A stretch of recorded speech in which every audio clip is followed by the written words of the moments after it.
Hello friends, എല്ലാവർക്കും നമസ്കാരം. അപ്പോൾ കുറച്ച് നാളായി ഞാൻ വീഡിയോസൊക്കെ ഇട്ടിട്ട് കുറച്ച് ബിസി ആയിപ്പോയി. അതാണ് അപ്പോൾ ഞാൻ ഇന്ന് തയ്യാറാക്കാൻ പോകുന്നത് കൂർക്ക കൊണ്ടുള്ള ഒരു മെഴുക്കുവരട്ടിയാണ്.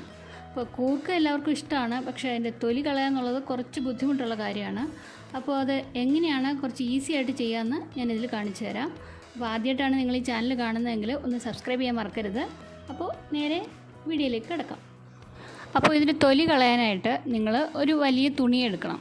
എന്തിനെങ്കിലും പഴയ മുണ്ടോ ബെഡ്ഷീറ്റോ എന്തിനെങ്കിലും കുറച്ച് കട്ടിയുള്ള ഒരു തുണി കീറിയെടുത്തിട്ട് അതിലേക്ക് കുറച്ചായിട്ട് കൂർക്ക ഇട്ടിട്ട് ഇതിൽ കാണുന്ന പോലെ നമുക്ക് ഒന്ന് പിടിക്കാൻ പരുവത്തിന്, എല്ലാം കൂടെ കൂട്ടി പിടിക്കാൻ പരുവത്തിന് ഉള്ള കൂർക്ക അതിലേക്ക് ഇട്ട ശേഷം ചെറുതായിട്ടൊന്ന് തല്ലിയെടുക്കുക. ഒരുപാട് ഭയങ്കര ബലത്തിലൊന്നുമല്ല, വളരെ ലൈറ്റായിട്ട്. അപ്പോൾ അതിൻ്റെ തൊലി അവിടെ നിന്ന് ഇങ്ങനെ ഇളകി വരും. എന്നിട്ട് ഇടയ്ക്കിടയ്ക്ക് അതിങ്ങോട്ട് മാറ്റിയിട്ട് അതിൻ്റെ തൊലി ഇങ്ങനെ കളഞ്ഞിട്ട് വീണ്ടും 2-3 പ്രാവശ്യം ചെയ്ത് കഴിഞ്ഞാൽ അതിൻ്റെ തൊലി പെട്ടെന്ന് ഈസിയായിട്ട് ഇളകിപ്പോരും. പിന്നെ നമ്മൾ അത്യാവശ്യം ഒന്ന് മിനുക്ക് പണിയൊക്കെ ചെയ്താൽ മതി. കത്തി വെച്ചിട്ട് അതിൻ്റെ കുഴിഞ്ഞ ഭാഗത്തു നിന്നുള്ള മണ്ണൊക്കെ ഒന്ന് ചിരണ്ടി മാറ്റിയാൽ മതി. അപ്പോൾ ഇതാണ് ഏറ്റവും എളുപ്പമുള്ള മാർഗ്ഗം. വേറെ ഏതെങ്കിലും മാർഗ്ഗം ആർക്കെങ്കിലും അറിയാമെങ്കിൽ പറഞ്ഞു കേട്ടോ.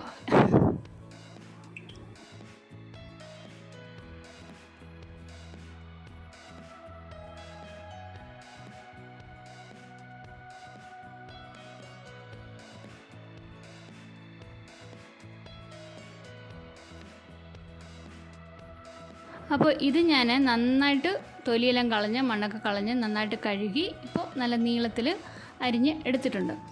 കണ്ടില്ലേ, ഇതേപോലെ നന്നായിട്ട് കഴുകി വൃത്തിയാക്കി എടുക്കുക. ഇതിന് ശേഷം നമുക്കിനി ഇത് കുക്ക് ചെയ്യാൻ ആരംഭിക്കാം.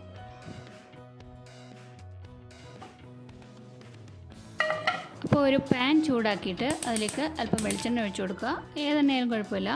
അതിലേക്ക് കൂർക്ക ഇട്ടിട്ട് അല്പം ഉപ്പും മഞ്ഞൾപ്പൊടിയും കൂടി ചേർത്ത് നന്നായിട്ടൊന്ന് വേവിച്ചെടുക്കുക.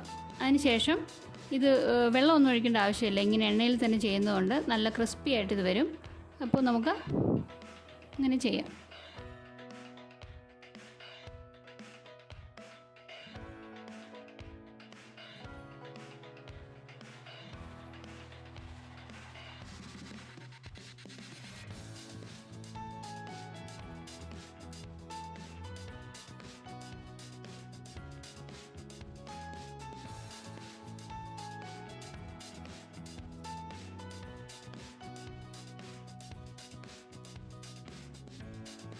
ഇതൊന്ന് ഹൈ ഫ്ലെയിമിലിട്ട് ചെയ്യരുതെന്നാണ് എൻ്റെ അഭിപ്രായം. കാരണം ഇത് ലോ ഫ്ലെയിമിൽ വെച്ചിട്ട് ഇടയ്ക്കിടയ്ക്ക് അടച്ചു വെച്ച് ഒന്ന് ഇളക്കി അങ്ങനെ വേണം ഇതൊക്കെ ഒന്ന് വേവിച്ചെടുക്കാനായിട്ട്.